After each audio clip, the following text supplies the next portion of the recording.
Ooh, Sydney, the kids are fired up right now on the old Twitter machine. We sent out the hit to the back of the head from Brad Marchand last night and simply asked, is this the right call?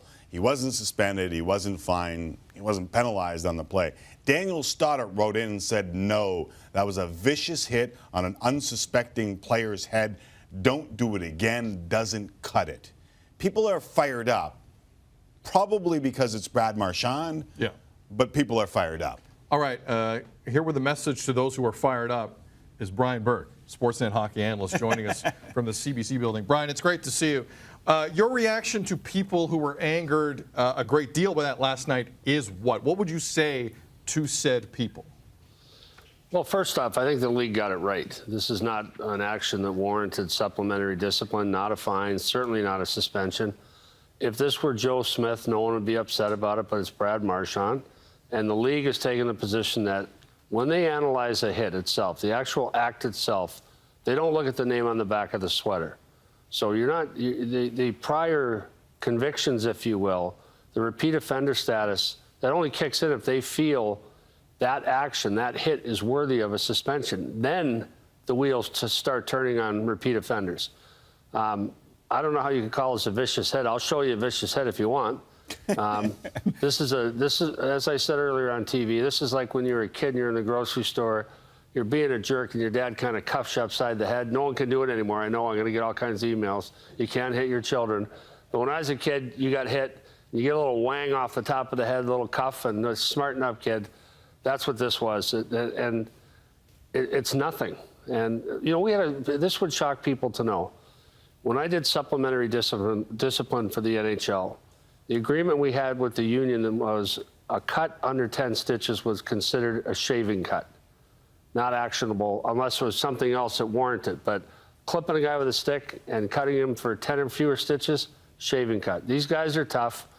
This is no big deal. And Harrington said as much today, though the one thing he added was it should have been a penalty.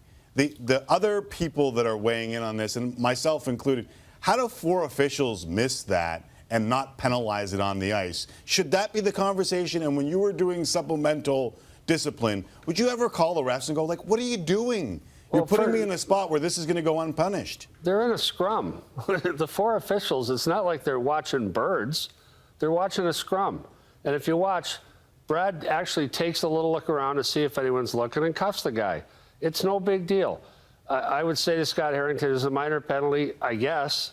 I think in this game, Chara's punch when Josh Anderson finished a check on him and Chara protecting himself actually delivered a harder punch than this. I didn't think that was a penalty either. So to me, we've just wasted more airtime on a non-event than we should have. But it's amazing to me what social media does to things like this, that hockey players like Scott Harrington knows this is nothing. Right. I mean, and it's the playoffs. So if you want to get even, take a number. You play him again next year.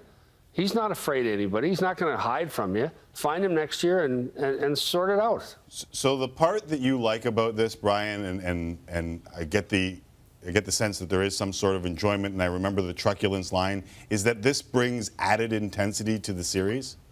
Well, I don't think it needs added intensity. I think Brad Marchand is a frustrated hockey player right now. Things aren't going right for him. Things didn't go right for his team last night.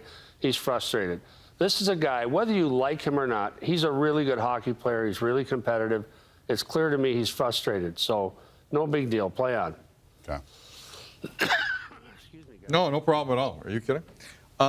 Berkey, one last thing on that. My only problem with it is this league, to me, seems like a league where if Harrington were to have slipped on the way down and hit his head, and we have like a Joe Pavelski situation, then people would have jumped all over Brad, would they not have? Like the reactionariness of the league, I find, that's the only part of this that I have a bit of a problem with. If Harrington is injured in any way and stays down for a significant period of time, then someone would have acted. Agree or disagree?